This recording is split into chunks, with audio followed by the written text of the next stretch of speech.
long time ago, a co-founder of the California Green Party, and as a supervisor in the city of San Francisco, he is a longtime proponent of decriminalization. As a legislator, he actually proposed the first regulatory measure for medical cannabis dispensaries, and now he is the sitting sheriff of San Francisco City and County. Please give a warm welcome to Ross Mirkarimi.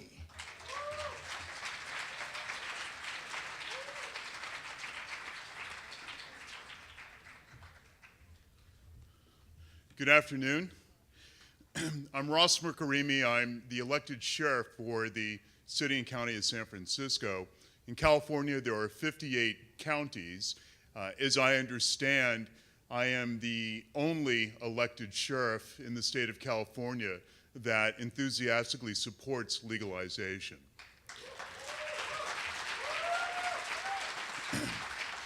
And as the introduction was shared with you, this isn't a newfound position for me in my capacity as the elected sheriff for the city and county.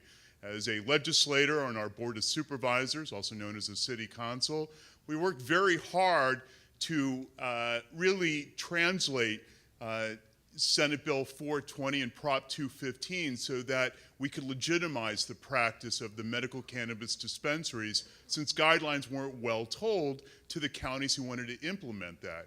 And it became really a template, I think, for other cities who used to call me up as a legislator, and I did not expect I was going to be kind of like the cannabis and marijuana supervisor. It wasn't my intention per se, but I was glad to see things proliferate.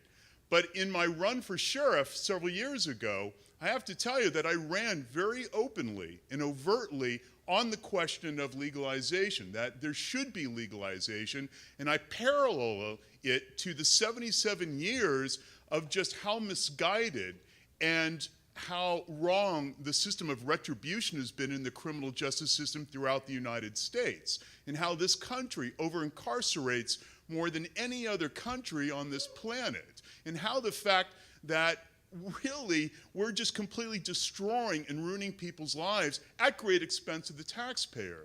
But I'm also the kind of sheriff that gets to trumpet the fact that our jail population in San Francisco is literally one of the most undercrowded jail populations now in the United States.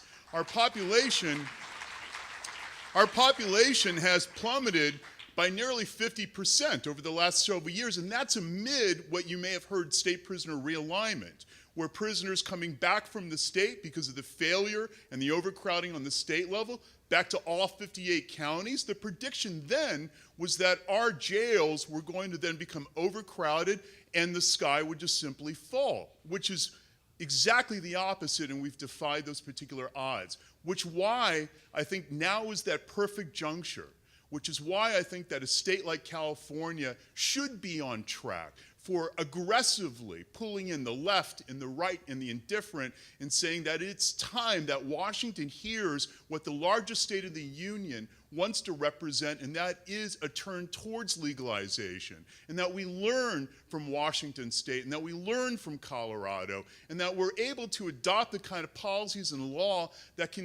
so that it stops the subversion, I think, of the insanity that's going on with this war on drugs, which we know that has completely been a failed war.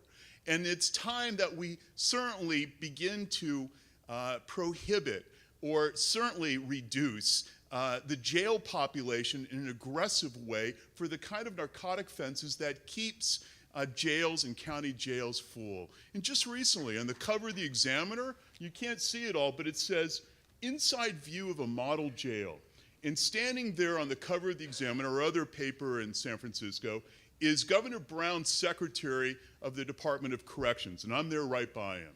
And what he's looking at is a jail that is now plummeting in its jail population, our ability to rehabilitate people who have substance abuse issues and other issues, and see them less likely in returning. It's no longer, I think, the barometer that a model jail is a jail that's built on overcrowding and people that are just more likely to come back. It is about our job as being the hinge in helping people improve their lives. And not just those that are incarcerated, we're talking about families and children of the incarcerated, so that we now are making a more positive and generational impact so that people do not see see us as the adversaries that the criminal justice system has been seen in this country, state, or even in this city.